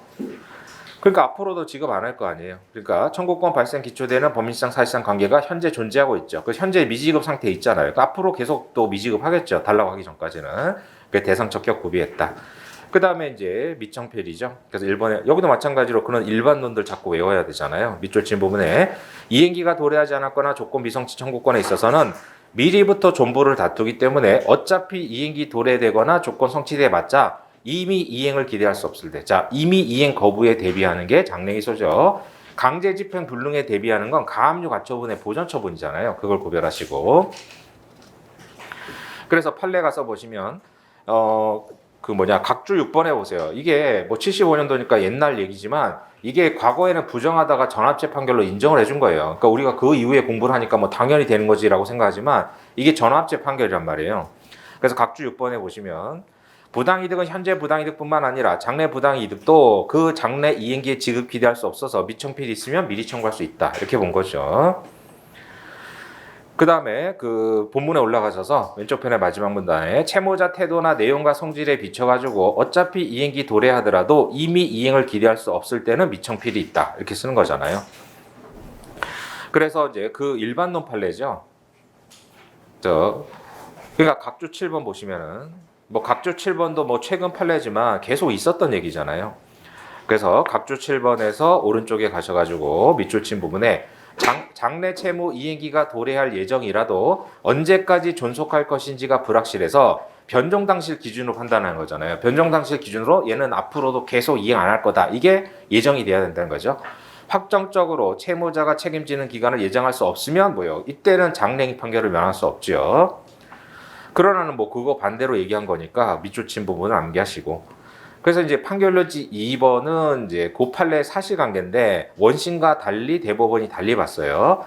그래서 그런 것들은 조금 응용해서 나올 수 있죠. 그래서 그런 뭐 사실관계들을. 그래서 판결료지 2번을 보시면 갑이 을에게, 갑이 임차인이에요. 그래서 갑이 임차인이고 이제 을이 그럼 임대인이겠죠. 그러면 이제 임차인이 이 문제처럼 목적물을 반환 안 하고 계속 사용하면은 이제 차임 상당 부당이득을 계속 청구할 수 있잖아요. 근데 갑이 병에게 점유를 이전해 줬어요. 점유 이전. 사실관계가. 그러니까 을한테 목적물을 돌려줘야 되는데 열쇠를 병한테 제3자한테 줘버렸어요. 그 제3자가 지금 사용하고 있는 사안이에요. 자, 그래서 판결 2번에 갑이 을에게 건물을 임차했다가 계약 의무 위반 등을 주장하면서 반환을 구하는 소를 제기해서 보증금 반환 청구를 한 거죠. 조정이 성립됐는데 갑이 조정 성립을 전후하여 건물에서 퇴거하면서 건물 이사를 갔다는 뜻이죠. 그러면 을한테 돌려주면은 점유가 종료되고 끝나는데 을이 아닌 제3자 병에게 열쇠를 건너줘서 병이 건물을 점유 사용하고 있다는 거예요. 그래서 을은 어차피 못 받았잖아요. 갑을 상대로 조정 성립 다음 날로부터 인도 완료일까지 부당이득 또는 손해배상을 청구한 거죠. 그래서 을이 갑을 상대로 인도 완료일까지. 그래서 인도 완료일까지 이제 부당이득 또는 손해배상을 청구한 거예요. 그러니까 원심은 아니 갑이 지금 점유를 안 하고 있다라고 해서 배척을 했는데 대법원이 인정을 해줘야 된다라고 본 거예요. 자, 갑이 을이 아닌 병에게 열쇠를 건너줘서 점을 사용케 함으로써 을은 인도를 받지 못해서 차임상당 손해 입었잖아요. 근데 밑줄 친 부분에 병이 갑의 양해를 얻어서 건물을 점유한 이래 즉 임대인의 을의 양해가 아니라 임차인 갑의 양해를 받은 거잖아요. 거부하고 있고 갑이 여전히 을에게 건물에 대한 인도 의무를 부담하고 있는 이상 갑의 불법 행위로 인한 을의 손해는 건물을 인도받을 때까지 계속 발생할 것이 확정적으로 예정되어 있다고 볼 여지가 있다. 그러니까 다시 판단해 봐라 라고 해서 파기해서 돌려보낸 거죠. 그래서 이런 것들을 사실관계를 근거로 사례나 기록경에 나올 수 있기 때문에 그런 판결 요지에서 그 사실관계들을 압축하잖아요. 그러니까 대법원 판례들을 보면 판결 요지 1번에서 일반론을 서시하죠. 그 다음 판결 요지 2번 또는 뭐 하여간 그 마지막에 그 판례 사실관계를 압축해서 무슨 사례 이렇게 하잖아요. 그럼 보통 객관식 지문에서는 그 일반론들이 출제가 되죠. 근데 주관식에서는 그 사실관계가 응용이 돼서 나오기도 하고 그다음 그 사실관계를 알아야 그 위에 있는 일반론이 왜 나왔는지 알 수 있고 하니까 그 판결지 2번의 사실관계도 읽어놓은 두셔야 돼요. 물론 이제 시험에 임박해서 막판에는 뭐 판결지 1번 정도의 일반론만 보시면 되지만 지금 공부할 때는 사실관계도 봐두시고. 그럼 이제 소결로 올라가셔서 을은 변정일 현재까지 부당이득을 반환하지 않고 있잖아요. 따라서 장래 부당이득도 미리 청구할 필요가 당연히 있죠. 지금 이행 안 하고 있으니까. 그래서 이제 장래인소로서 가능하다라고 보시면 되겠고, 그 다음에 이제 부당이득 종기를 정하는 방법, 아주 중요한 판례가 나온 거죠, 이게. 자, 그래서 8페이지 가셔가지고 해설지. 과거 판례는 뭐였어요? 이게 오른쪽에 그 2019년도 판례도 도로 사안인데 거의 99%다 도로 사안이란 말이죠. 그래서 왼쪽 편은 5마자 2번에 1번. 지방자치단체가 사유지를 도로로 점유 사용할 때는, 그러니까 요즘은 이러면 큰일 나죠. 근데 옛날에는 뭐 그런 뭐 이제 그 인식들이 별로 없으니까 그냥 도로를 그냥 무단으로 막 깔아버린 거잖아요. 땅 주인 허락도 안 받고. 다 그게 뭐 80년대, 90년대 초반 이럴 때 얘기죠. 지금 같으면 뭐 그렇게 하면 난리 나니까 그러지도 않지만. 그래서 그러다가 이제 시간이 지나가지고 도로 소유자가 지자체를 상대로 인도 청구 이런 거 한 거잖아요. 그래서 지자체가 사유지를 도로로 점유 사용할 때 원고는 즉 소유자는 그럼 종기가 그래서 이제 인도할 값에 뭐 매달 얼마 비율의 금원을 지급하라 이렇게 청구를 할 텐데 그럼 종기를 어떻게 잡아야 되느냐? 과거에는 이랬단 말이죠. 도로 폐쇄에 의한 점유 종료일 또는 토지 소유자의 소유권 상실일. 그래서 먼저 도래한 날까지 보통 이렇게 했어요. 왜냐하면 각주 9번이 이제 급하려고 각주 10번을 보시면, 그러니까 도로는 사회 경제적으로 중요한 역할을 하잖아요. 그러니까 아무리 지방자치단체가 그 개인 땅에다가 허락도 없이 도로를 깔았다고 해서 그 땅 주인이 바로 도로를 폐쇄시키고 이러면 사회 경제적 손실이 생기죠. 그 위로 뭐 버스들이 다니고 있는데 그 도로를 막아버리면 안 되잖아요. 그래서 각주 10번에 보면 도로법상 뭐 행정부 할 때 보실 수도 있는데 도로법 4조에 보면 도로를 구성하는 부지, 옹벽 그 밖의 시설물에 대해서는 사건을 행사할 수 없다 이거 돼 있어요. 그러니까 강제 집행을 못 해요. 내 땅이라도 내 땅에 누가 무단으로 건물 지으면 철거할 수 있잖아요. 판결 받아가지고. 근데 도로에 대해서는 판결을 받아도 강제 집행을 못 해요. 그래서 사건을 행사할 수 없다. 다만 소유권을 이전하거나 소유권 이전하는 거야 사고 파는 거 아니에요. 그러니까 도로가 설정돼 있어도 뭐 팔 수 있죠 자기 땅을. 그다음 저당권도 뭐예요? 저당권도 담보로 저당권 설정했다가 돈 못 갚으면 경매로 소유권이 넘어가는 거죠. 그러니까 소유권 이전에 사건 행사할 수 있지만 강제 집행은 못 해요. 도로는. 그러니까 문제는 뭐예요? 일반적인, 그러니까 이 판례, 지금은 이제 19년도 판례로 정리가 됐으니까 그렇지만, 이제 우리가 이 판례는 말씀드린 대로 도로법이 적용되는 도로에만 적용되는 거기 때문에 일반적으로는 갑소유 토지인데 그냥 을이 무단으로 점유하고 있다. 그래서 토지를 점유할 권한이 없어요. 그때는 우리가 맨날 뭐 해요? 그냥 건물 철거하고, 그래서 건물을 철거하고, 그 다음에 토지를 인도하고, 토지 인도 청구를 하죠. 그 다음 뭐 예를 들어서 을이 이 토지를 점유한 게 뭐 20년 뭐 1월 1일이다 예를 들어서 그러면 20년 1월 1일부터 그 다음 물론 이제 얘가 점유할 때부터 뭐 악의 점유자다 라고 보면 20년 1월 1일부터 청구 취지 뭐라고 써요? 인도 완료일까지 이렇게 쓰죠. 그러니까 기록형이 다 이렇게 배웠잖아요. 인도 완료일까지. 그러니까 이게 원칙인 거예요. 그러니까 일반적으로 인도 완료일까지라고 하면 이게 종기가 불확실하지 않단 말이죠. 왜요? 원고가 승소 판결 받으면 뭐예요? 강제 집행할 거 아니에요. 승소 판결 받아놓고 그냥 을이 철거해 줄 때까지 마냥 기다리는 게 아니잖아요. 바로 강제 집행 들어간단 말이죠. 그래서 철거하면 사실상 인도가 되는 거 아니에요. 그러니까 인도 완료일까지라고 기재하더라도 그 후에 강제 집행을 할 수 있기 때문에 종기가 불확실한 게 아니에요. 그래서 이제 종기가 예정이 되잖아요. 그래서 일반적인 우리가 청구할 때도 그렇고 기록형 쓸 때도 항상 인도 완료일까지죠. 그런데 뭐예요? 이게 도로면 사정이 다르단 말이죠. 도로면 도로법 4조에 걸려가지고 설사 인도 완료일까지라고 해서 승소 판결을 받더라도 지방자치단체가 임의로 인도를 안 해주면 집행을 못 하잖아요. 인도 집행을 못 한단 말이에요. 그러니까 종기가 불확실하잖아요. 그러니까 지방자치단체가 인도 안 해주면 어떡할 거예요? 그러면 종기가 불확실하니까 인도 완료일까지라고 쓸 수가 없으니 뭐라고 한 거예요? 도로 폐쇄에 의한 점유 종료일, 원고의 소유권 상실일 중 먼저 도래한 날까지 이렇게 썼단 말이죠.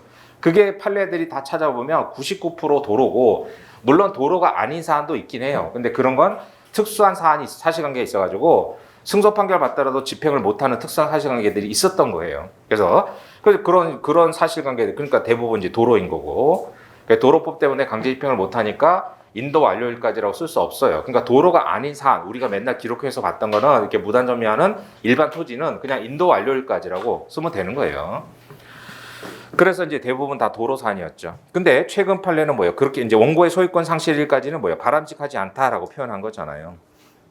자, 그래서 오른쪽에 판례를 보시면, 그러니까 이 판례도 굉장히 중요한 판례고 뭐 어떤 형태로도 나올 테니까, 자, 보충 판례에서 판결 요지 부분이죠. 사실심 재판 실무에서 장래 부당이득의 반복적 지급 명하는 판결의 주문에서 원고의 소유권 상실의 표시가 사용되고 있으나 이행 판결 주문 표시로서 바람직하지 않다. 쓰지 마라 이런 얘기죠.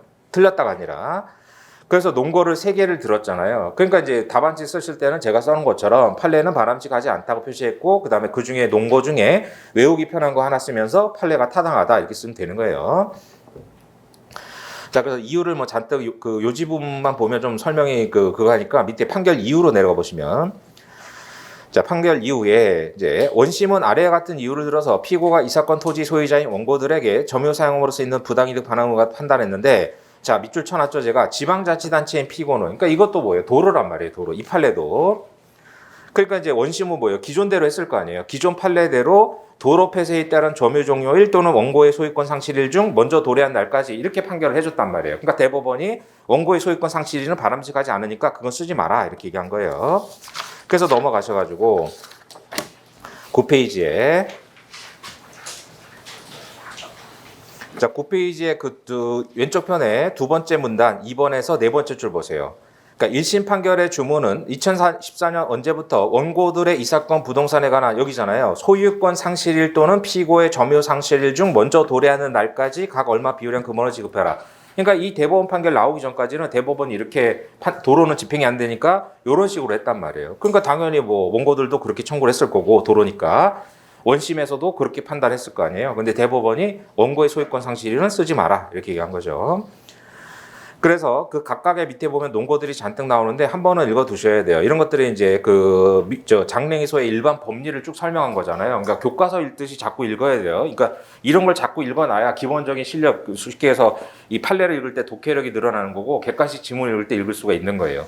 그러니까 뭐 양이 많다 보니까 뭐 저도 그랬지만 수험생 때 양이 많다 보니까 자꾸 짧은 걸 보려고 하는데 그럼 시험장 가서 보면 어떻게 돼요? 문제가 요즘 한바닥이잖아요. 지문 자체가 뭐 객관식 지문이 막 4줄 5줄 되는데 평상시 공부할 때 짧은 한 줄씩 읽다가 시험장 가보기 안 읽히잖아요. 마음도 급하고 막 이러니까. 그러니까 평상시에 이런 판결 요지들에 좀 길더라도 자꾸 읽어둬야 돼요. 그러니까 사례 문제도 막 그 문제가 굉장히 길잖아요. 그러니까 이제 평상시에 그런 거 안 보다가 또 시험장에서 보면 긴장한 상태에서 보면 더 안 읽히잖아요. 그러니까 자꾸 그런 좀 긴 문장들을 읽는 연습하셔야 돼요. 그래서 가번에 보면 이제 원고의 소유권 상실일까지는 기재는 집행문 부여기간, 집행문 부여 명령권자 등등이 판단할 수 없죠. 집행기간은 뭐예요? 집행기간은 집행 여부만 판단하지 실제 판단을 못 하잖아요. 그래서 수소법원이 판단할 사항인 소유권 변동 여부를 다른 기관에 맡기는 판결 주문이기 때문에 타당하지 않다는 거예요. 그래서 원고가 설사 소유권이 상실됐더라도 그건 뭐예요? 피고가 청구 이의로 다툴 사항인 거죠. 그래서 거기서 한 10줄 정도 내려가 보면 그 방가루 2번 바로 앞에요. 이는 거기도 밑줄 쳐주세요. 이는 피고가 제기할 청구이의 소송에서 수소법원이 그러니까 청구이의 소송도 소송이니까 청구이의 소송을 맡은 법원이 판단할 사항이라는 거예요. 자, 그럼 뭐예요? 원고가 이제 중간에 소유권을 상실할 수도 있잖아요. 그래서 강제 집행 들어오면 피고가 이때부터는 원고가 소유권 상실했으니까 얘는 집행 못 한다고 피고가 오히려 원고가 돼서 청구이의 소송으로 다툴 거지 이건 집행기관이 다 판단해 줄 문제가 아니라는 거예요. 그 다음에 오른쪽 나번에 소유권 상실일까지라는 기재는 집행력에 영향이 없다는 거예요. 그러니까 원고가 소유권을 상실했다고 해서 집행력이 깨져요? 깨져요? 안 깨진단 말이죠. 집행력은 기판력 범위 안에서 발생하잖아요. 그러니까 원고가 승소 판결을 받았는데 판결이 확정됐어요. 그 후에 소유권 상실했다고 기판력이 소멸돼요? 그런 건 없잖아요. 그러니까 오히려 뭐예요? 세 번째 줄 뒤에 이는 재심으로 판결을 취소시키거나 좀 전에 보셨다시피 청구이의 소송을 깨야지. 그게 없는 한 어떻게 돼요? 원고가 소유권을 사후에 상실했다고 해서 기판력, 집행력이 자동으로 소멸되는 건 없잖아요. 그러니까 이제 청구이의 소송으로 깨야 된다. 재심이나 청구이로 깨기 전까지는 기판력, 집행력이 소멸되지 않기 때문에 설사 소유권이 상실됐더라도 의미 없다 이런 얘기죠. 그 다음에 답원에 지금 피고한테 이행을 명하는 거기 때문에 원고가 소유권을 상실할지는 그건 피고가 좌우할 게 아니잖아요. 그 얘기예요. 원고의 소유권 상실일은 장래 부당이득의 이미 이행과는 직접적 관련이 없죠. 따라서 기재 안 해도 된다는 거예요. 뭐 피고가 좌우할 수 있는 문제가 아니잖아요. 그 얘기가 쭉 나오죠.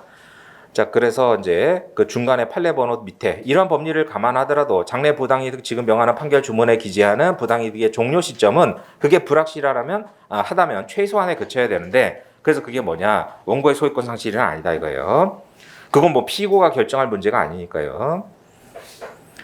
그래서 이제 원고의 소유권 상실일은 쓸 수 없지만 밑에 밑줄 친 부분 내려가셔서 피고의 점유 상실일, 그건 뭐예요? 점유 종료일, 뭐 인도 완료일 이렇게 같은 의미잖아요. 그건 쓸 수 있다는 거죠. 그래서 가로 안에 장래행 판결 주문에 흔히 사용되는 인도 완료일과 마찬가지다. 그래서 결국은 점유 종료일, 점유 상실일, 인도 완료일 이건 쓸 수 있는데 원고의 소유권 상실일은 바람직하지 않다. 그래서 마지막 그 줄에 뭐라고 돼 있어요?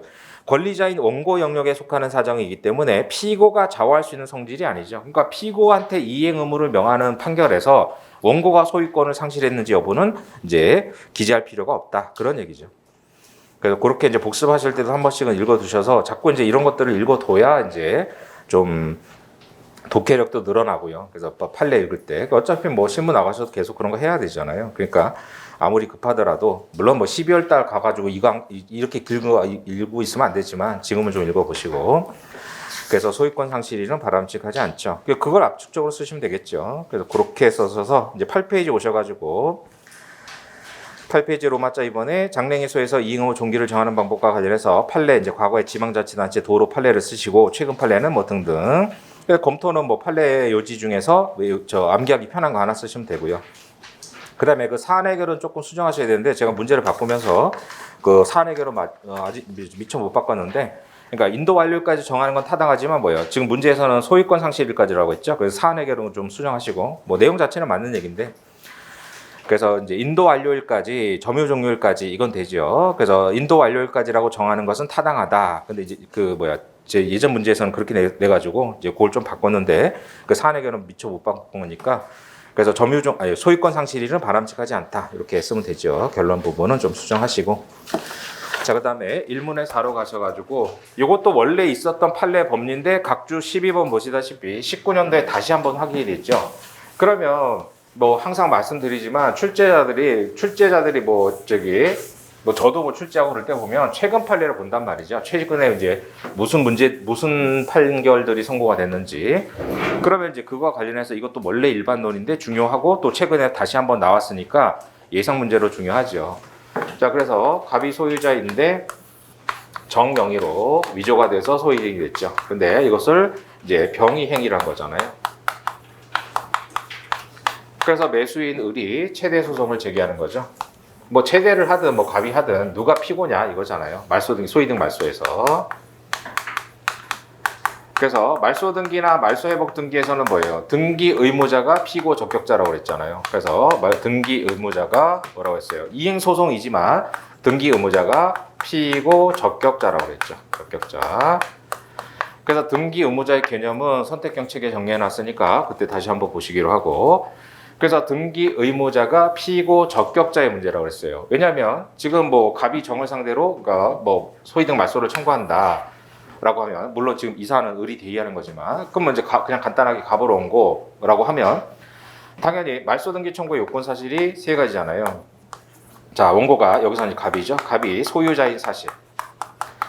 그 다음에 지금 정명의로 소이등이 되어 있다는 사실.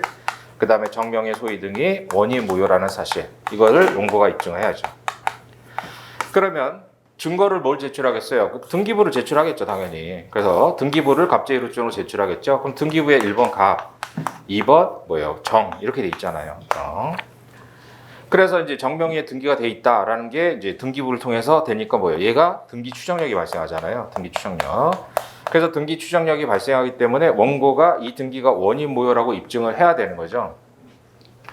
똑같은 물청이지만 213조는 피고가 점유할 권한이 있다는 걸 피고가 항변해야 되잖아요. 근데 214조는 피고가 나는 적법한 등기 명의자다를 항변하는 게 아니라 원고가 피고 명의가 원인 무효라고 입증해야 되는 게 등기 추정력 때문에 그렇잖아요. 등기 추정력. 그럼 이게 이행소송이지만, 그러니까 이 등기 의무자가 피고 적격자라는 문제에 대해서 비판하시는 교수님들이 있는데 그 타당하지 않아요, 사실. 그러니까 왜냐하면 지금 이행소송이니까 일반적인 이행소송은 좀 전에 보신 대로 주장 자체로 당사자 적격은 구비됐다고 보죠. 근데 여기는 뭐예요? 여기는 예를 들어서 지금 갑이 소장에다가 이렇게 쓴 거 아니에요. 소장에다가 이제 원고 갑, 그냥 갑이 제기했다고 보면 원고 갑이라고 하고 피고 예를 들어서 뭐 A라고 적었단 말이에요. 피고 A. 그래놓고 뭐 말소등기 절차를 이행하라. 그다음 청구 원인에다가 얘가 위조했습니다. 어쩌고 쭉 썼을 거란 말이죠. 근데 이제 뒤에 나오는 갑호증 증거를 보니까 뭐예요? 등기부에 1번 갑, 2번 정 이렇게 돼 있잖아요. 그럼 판사님이 볼 때 이건 본안 심리를 할 필요가 없죠. 그러니까 본안 심리 할 필요 없이 아니 얘가 지금 A한테 소를 제기했는데 등기부상 명의자는 정이잖아요. 그럼 판사가 피고 A는 갑에게 말소등기 절차를 이행하라는 판결을 내려준다 한들 그 판결문 가지고 이걸 지울 수가 있냐고요. 못 지우잖아요. 그러니까 이건 본안에 들어갈 필요도 없이 이거 뭐예요? 당사자 적격 판결로 각하를 시킨단 말이에요. 각하를.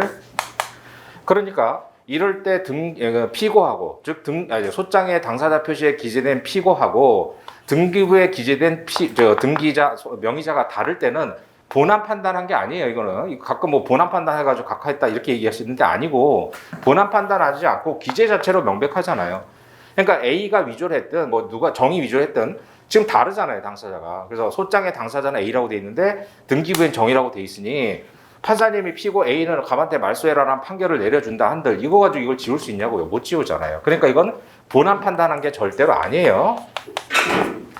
그래서 본안 판단한 게 아니고 그냥 피고 적격 판결로 각하를 시킨단 말이죠. 각하를. 그래서 이행 소송임에도 각하를 시키는 거예요. 그러니까 말소등기 청구해서 무조건 각하가 아니죠. 만약에 말소등기에서 갑이 소유자가 아닌 뭐예요? 그때는 기각이잖아요. 기각. 그래서 등기부상에 정의라고 돼 있어서 갑이 정을 상대로 말소 청구를 했어요. 근데 갑이 소유자가 아니다. 그때는 기각이잖아요. 그러니까 말소 청구라고 무조건 각하하는 게 아니라 각하는 피고 적격 판결일 때 각하인 거죠. 그래서 이제 원고가 소유자가 아니면 또는 소유권을 반사적으로 상실했다. 그때는 적격에 문제가 없는 사안에서는 기각을 시키는 거잖아요. 이행소송이니까. 그래서 피고 적격자 판결일 때만 각하예요. 그리고 이거는 본안 판단한 게 절대로 아니에요. 본안 판단한 게 아니잖아요. 그냥 판사가 소장에 당사자 표시하고 그 다음에 갑포증에 그 기재를 보고 그냥 바로 판단한 거지. 그러니까 여기서 아까처럼 A라고 되어 있으면 설사 A가 위조를 했든 뭐 정의 위조를 했든 간에 그거는 본안의 문제인데 이건 적격의 문제로서 그냥 각하를 시키는 거죠. 그래서 이거는 본안의 문제가 아니라 이제 당사자 적격결로 각하다 이렇게 보시면 되겠고. 그래서 근데 이제 그거에 대한 예외가 뭐예요? 그거에 대한 예외가 이 기재된 정이 뭐예요? 사자나 허무인일 때. 죽은 사람이거나 허무인이거나 그 주민번호 뭐 생성하는 거 그런 거 있잖아요. 그 다음에 실체가 없는 단체일 때. 실체가 없는 단체일 때는 예외적으로 누구를요? 행위자를 상대로 해야죠. 물론 원고가 입증해야죠. 판사님 등기부에는 정이라고, 그럼 이 문제로 돌아와서 등기부에는 제가 제출한 등기부를 보시다시피 정이라고 돼 있는데 정은 이 세상에 없는 사람이고 병이 행위를 했기 때문에 제가 그래서 피고를 병이라고 쓴 겁니다. 까지 입증을 해야죠. 자, 그래서 각주 12번 보세요. 자, 등기부상 진실한 소유자의 소유권에 방해가 되는 불실등기가 존재할 때 판례는 뭐 불실등기 또는 부실등기 뭐 혼용해 쓰죠. 등기 명의인이 허무인 또는 실체 없는 단체일 때는 소유자는 그와 같은 허무인 실체 없는 단체의 명의로 실제 행위한 자에 대해서 소유권에 대한 방해 배제, 즉 214조죠. 행위자를 표상하는 허무인 실체 없는 단체 명의의 말소를 구할 수 있다 이거예요. 그래서 판례를 이제 그 본문에 그 판례 태도에서 그걸 쓰면 되죠. 그다음 뭐예요? 등기 의무자가 피고 적격자니까 등기 의무자의 개념을 쓰면서 판례가 타당하다라고 하면 되잖아요. 그래서 오른쪽 검토 가서 보시면 본문에 의무자란 등기가 행해짐으로써 불이익을 받는 자이고 등기부에 기재된 자가 허무인일 때 말소 등기로 실질 불이익을 받는 자는 누구예요? 등기부에 기재된 정은 이 세상에 없는 사람이니까 실질 불이익은 병이 받죠. 그래서 판례가 타당하다라는 거죠. 그래서 사례 해결하셔서 정명의로 실제 등기 행위한 사람이 병이라는 것을 이제 입증해가지고 이제 병을 피고로 쓰는 거죠. 소장의 피고 병 이렇게. 그럼 기록형에 내기 딱 좋잖아요. 그래서 이제 갑이 원고가 돼서 의뢰인을 찾아가지고 내가 보니까 등기가 위조가 됐는데 정명의로 돼 있는데 정은 이 세상에 없는 사람이고 이 병이 행위를 했더라. 그럼 뭐예요? 피고 병 이렇게 쓰는 거죠. 그리고 청구 원인에다가 등기부상으로는 정이 되어 있지만 이거는 정은 이 세상에 없는 사람이고 병이 행위를 했기 때문에 병이 원고에게 말소 등기 절차를 이행할 의무가 있습니다. 이렇게 쓰는 거죠. 청구 원인으로서. 그래서 그게 원래 중요하고 일반 판례로 계속 나오던 건데 뭐 통설도 마찬가지죠. 근데 각주 12번 보시다시피 최근에 판례가 다시 한번 나왔잖아요. 그러면 이제 언젠가 시험에 나온다고요. 그래서 그렇게 알아두시고. 자, 5문으로 가셔가지고 조합도 뭐 중요한데 아직 한 번도 안 나왔잖아요. 조합도. 자, 그러면 조합도 뭐 간편한 소송 수행 방법을 논하기 전에 뭐라고 그랬어요? 조합이 당사자 능력이 없다는 걸 먼저 써줘야죠. 그러니까 이제 뭐 쟁점의 명령 목차 1번 쓰고 그다음 2번에 뭐예요? 조합이 당사자 능력이 있는지 여부. 그래서 이런 목차들을 빼먹지 말아야 되는 거죠. 그러니까 그다음 뭐예요? 또 주소 파악도 잘 하시라고 그랬잖아요. 당사자 파트에서는 확정인지 능력인지 적격인지 소송력인지 변론 능력인지. 그래서 조합은 주소가 뭐예요? 당사자 능력의 문제죠. 그래서 조합에서는 당사자 능력, 뭐 적격에서는 뭐 소송 담당 뭐 이런 것들. 그러니까 항상 당사자를 확정시킨 다음에 확정된 당사자가 일반적인 능력이 있는지, 적격이 있는지, 소송 능력, 변론 능력. 이게 교과서 목차잖아요. 그래서 주소 파악을 잘 하라고 그랬죠. 성명 모형 소송은 당사자 확정이 주소고, 그 다음에 조합은 당사자 능력의 문제죠. 뭐 이런 거 잘 아실 테니까. 그래서 지금 사실관계를 보면 땅 주인 무가, 땅 주인 무인데 여기 뭐예요? 조합의 재산이 요만큼 침범을 한 상태죠. B 부분이. 근데 이 건물이 뭐라고 등기돼 있어요? 갑이 소유자였는데 이걸 출자를 한 거잖아요. 그래서 문제 세 번째 줄에 X조합은 이에 대해서 전 조합원 명의로 적법하게 합유 등기를 했다. 그러니까 이게 뭐예요? 그러니까 합유물이잖아요. 합유 재산이죠. 그럼 요게 뒤에 각주에 나오는 판례 자체도 중요한데 합유 등기 어떻게 한다고 그랬어요? 여기서 이제 갑을병이죠. 그러면 등기부를 보면 이게 원래 갑소유였잖아요. 1번 갑소유. 그러다가 이제 합유 재산 내놨죠. 그럼 어떻게 돼요? 2번에서 합유자 갑, 그 다음에 합유자 을, 그 다음 합유자 병. 요렇게 기재를 한단 말이죠. 등기부에. 그래서 이제 뭐 합유자 갑을 병인데 중요한 게 뭐예요? 지분 표시를 안 하죠. 그래서 지분 표시를 안 해요. 그러니까 안 하는 게 아니라 할 수가 없어요. 그러니까 등기법상. 등기법하고 등기예규상 합유자들은 지분 표시를 못 하도록 돼 있어요. 안 해도 되는 게 아니라 못 하는 거예요. 왜냐하면 합유자들은 자기 지분을 처분하려면 어떻게 돼요? 다른 합유자들의 동의를 받아야죠. 그러니까 여기다 지분 표시를 해버리면 합유자가 몰래 다른 합유자의 동의 없이 몰래 팔 수도 있고 하기 때문에 아예 지분 표시를 못 하도록 막아놨어요. 근데 공유는 어떻게 돼요? 공유자들은 지분 표시를 해야 되잖아요. 그러니까 만약에 이 사람들이 매수를 할 때 공유자로 매수하면은 이제 그 매매 계약서에도 지분이 나오고 그 매매 계약서를 근거로 이 지분 표시가 돼요. 그래서 각주로 가셔서 12페이지 보세요. 12페이지에 16번 각주를 동그라미 치시고, 그러니까 만약에 A가 소유자인데요. 예를 들어서 A가 진정 소유자예요. 그런데 갑을병이 뭐 BCD라고 할까요? BCD가 위조를 했어요. 그래서 BCD가 위조를 해가지고 소이등을 했단 말이죠. 자기들이 매수한 것처럼. 자, 위조했다는 게 뭘 위조했다는 거예요? 등기부를 위조했다는 게 아니라, 등기부는 전산화돼 있으니까 위조하는 게 아니라 매매계약서 이런 거 위조했다는 거죠. 그래서 매매계약서 위조해서 A로부터 산 사실이 없는데 매매계약서 뭐 위임장 이런 거 위조해가지고 자기들이 만약에 공유로 했다. 공유 등기가 됐다. 그러면 이제 얘기한 대로 뭐예요? 공유자 A, 공유자 B, 공유자 C, 공유자 D 이렇게 되죠. 근데 공유 등기는 뭐예요? 지분을 표시한단 말이죠. 지분을 이렇게. 그런데 공유를 한 게 아니라 합유를 했다. 합유 등기를 했다. 이래서 합유 등기하면 말씀드린 대로 합유자 B, 합유자 C, 합유자 D. 그래서 뭐예요? 지분 표시를 안 한다고 그랬죠. 그래서 지분 표시를 할 수가 없다고 그랬잖아요. 그러니까 A가 이제 이걸 알았어요. 위조돼가지고 너 등기가 넘어갔다는 걸. 그러면 소송의 형태가 달라지잖아요. 그러니까 사례 같은 게 나올 수 있죠. 그러니까 공유자들일 때는 어떻게 돼요? 각 3분의 1 이렇게 하는 거죠. 각 3분의 1. 그래서 뭐예요? 통공이란 말이에요. 그죠? 공유자들을 상대로 하는 말소 청구는 통공이에요.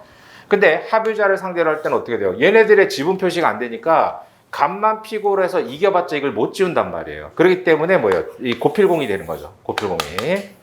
자, 각주 16번 보세요. 피고 등의 합의로 등기가 맞춰진 부동산에 대하여 원고에 명신 해지든 뭐 위조든 다 똑같죠. 명신 해지로 인한 이전 등기 청구 소송은 합유재산 소송으로서 고필공이다. 왜냐? 그러니까 수탁자들한테 뭐예요? 합유로 등기를 맡겨놓은 거죠. 그럼 이제 등기부에 지분 표시가 안 되기 때문에 뭐 3분의 1 지분만 이전해라 이게 안 돼요. 그러니까 고필공이 되는 거예요. 그러나 비교 판례 보시면 순차 격려된 등기 또는 수인 앞으로 격려된 공유 등기죠. 그래서 공유 등기 말소 소송은 합의 확정을 필요로 하는 필공이 아니라 보통 그러니까 통공을 판례는 뭐 보통 공동 소송이라고도 표현을 하지요. 그래서 공유등기 말소는 뭐다? 통공인 거예요. 필공이 아니라. 지분별로 말소 청구를 할 수 있어요. 그런 얘기를 보시고. 그래서 이제 합의후 지분은 이제 등기부에 기재가 안 된다. 그 사실을 알면 많은 판례들을 이해할 수 있죠. 그렇게 좀 알아두시고, 그것도. 그럼 다시 오셔가지고, 자, 지금 우리가 뭐 보고 있어요? 지금 무가 이 합의후 재산이 자기 땅을 침범하고 있잖아요. 그러면 건물을 철거하고 토지를 인도하고 부당이득 청구 이렇게 가겠죠. 그런데 여기서는 건물 철거 토지 인도를 구하고 있다. 그러면 문제에서 보면 무는 누구를 당사자, 즉 피고. 그러니까 뭐예요? 밑에 쟁점 박스 보시면 자, 그럼 조합은 일단 당사자 능력의 인정 여부를 써서 이걸 부정하는 것으로 가고, 그러면 이제 3번에 가서 간편한 소송 수행 방법. 그래서 간편한 소송 수행 방법으로 가는데 뭐예요? 당사자를 통한 소송 방법. 즉 당사자. 그다음 뭐예요? 대리. 두 가지로 나눠서 보라고 그랬잖아요. 그래서 이거 이제 일단 외워놓고 그 다음에 교수님들이 일부러 이렇게 끊어서 낼 수도 있다고 그랬잖아요. 그래서 밑에 쟁점 박스를 보시면 일단 조합의 당사자 능력 나오면 조합이 나오면 당사자 능력의 주소고 그다음 당사자 능력을 부정해야지 뭐 밑에 얘기를 쓰겠죠. 그래서 당사자 능력이 부정되기 때문에 방법을 정리해야 되는데 누구를 당사자 즉 피고로 소재기할 수 있는지로 물었기 때문에 뭐예요? 대리인 즉 소송 위임한 소송 대리인과 법률상 소송 대리인 이거 쓰면 안 되죠.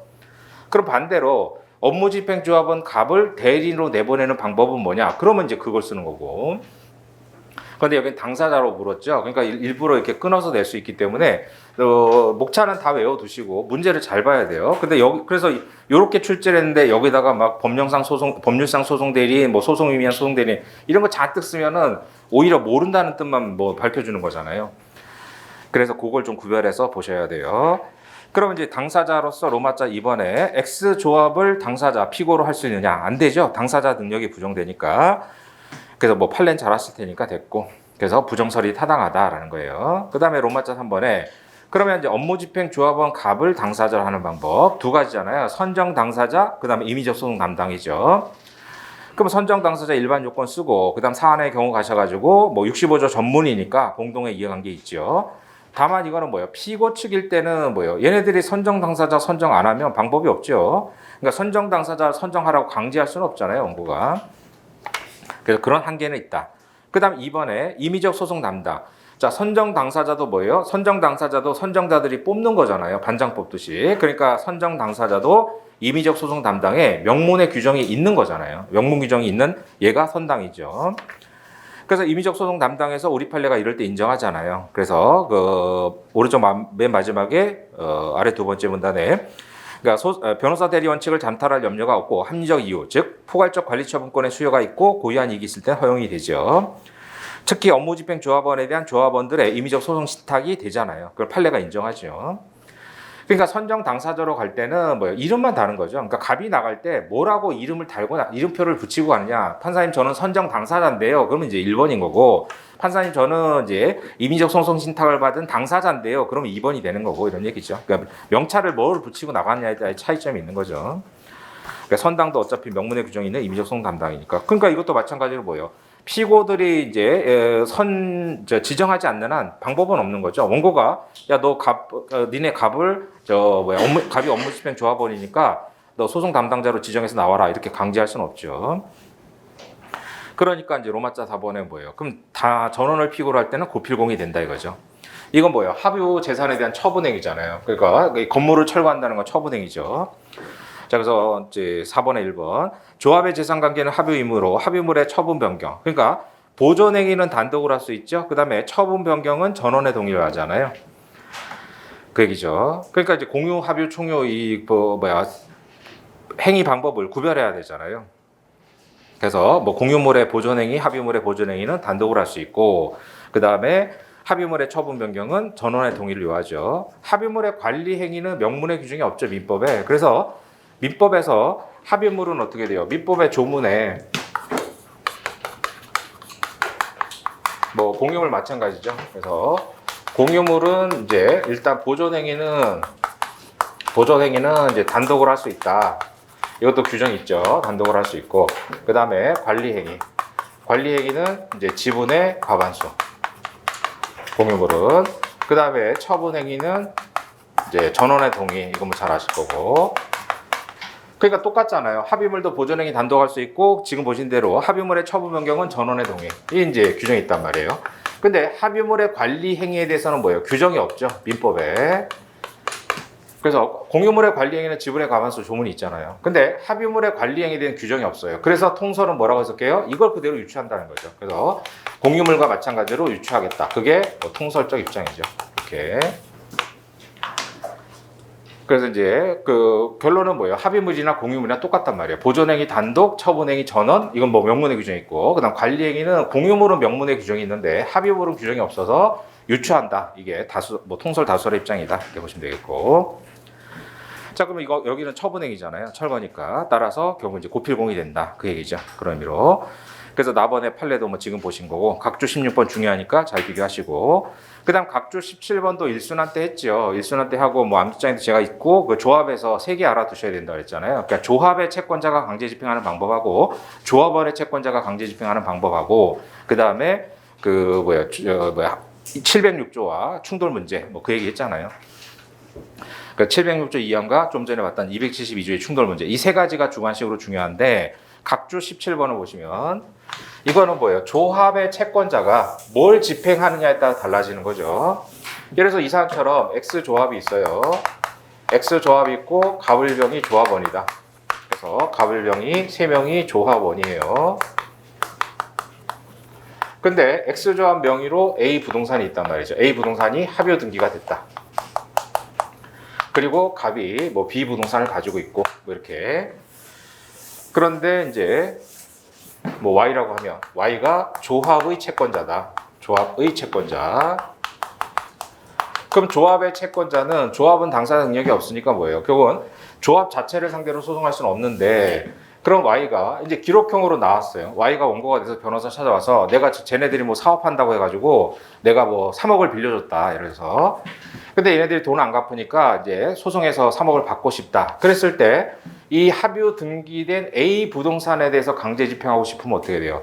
A 부동산을 강제 집행하려면 판결문에 그러니까 소송을 제기할 때 이 조합 명의로 합의후 등기가 돼 있잖아요. 그럼 어떻게 돼요? 이때는 전 조합원을 상대로 고필공이잖아요. 고필공 형태로 가는 거고. 그러니까 이제 Y가 변호사 찾아가지고 지금 얘네들이 합의후 등기를 해놓은 게 있으니까 저거 집행하는 데 필요한 소송 해주세요. 그러면 전 조합원을 공동 피고로 고필공으로 가야죠. 그래서 피고들 원고에게 3억 원을 지급해라 이렇게 가는 거고. 그래서 피고들은 뭐 공동하여 원고에게 3억 원을 지급하라 이렇게 가는 거죠.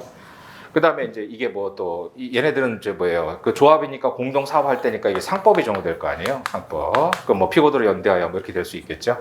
근데 Y가 이거는 지금 재산 가치가 없으니까 이거는 집행할 필요가 없고 알아봤더니 갑한테 뭐 갑이 지금 자기 명의로 뭐 20억짜리 아파트가 있더라. 요거 집행하는 데 필요한 소송을 하게 해달라고. 그럼 이제 갑만 피고를 하는 거죠. 그때는 갑의 개인 재산을 집행하는 거 아니에요? 개인 재산. 개인 재산을 집행할 때는 얘만 피고로 하죠, 당연히. 그래서 그게 각주 17번이 그거잖아요. 조합의 채권자가 조합원에 대해서 조합 재산에 의한 책임 묻는 게 아니라 조합 재산으로 가려면 전원을 피고로 해야죠. 그게 아니라 각 조합원의 개인적 책임에 기해서 채권 행사. 그게 뭐예요? 조합원 개인 재산을 집행하겠다 이거죠. 그때는 뭐 그 사람만 피고로 하는 거 아니에요, 당연히. 그래서 그게 이제 그 일순환 때도 했고 암기장에 있었던 조합의 채권자가 조합 재산을 강제 집행하는 방법하고 조합원의 개인 재산 강제 집행하는 방법 그거 말씀드렸죠. 그 얘기예요. 같이 알아두시고. 그러니까 조합은 뭐 민법이든 민소든 중요한데 안 나왔으니까 사례를 꼭 대비하셔야 돼야 돼요. 그런 부분들을 복습하실 때 다시 한번 찾아서 정리하시고 자 15분만 쉬었다가 선택하겠습니다.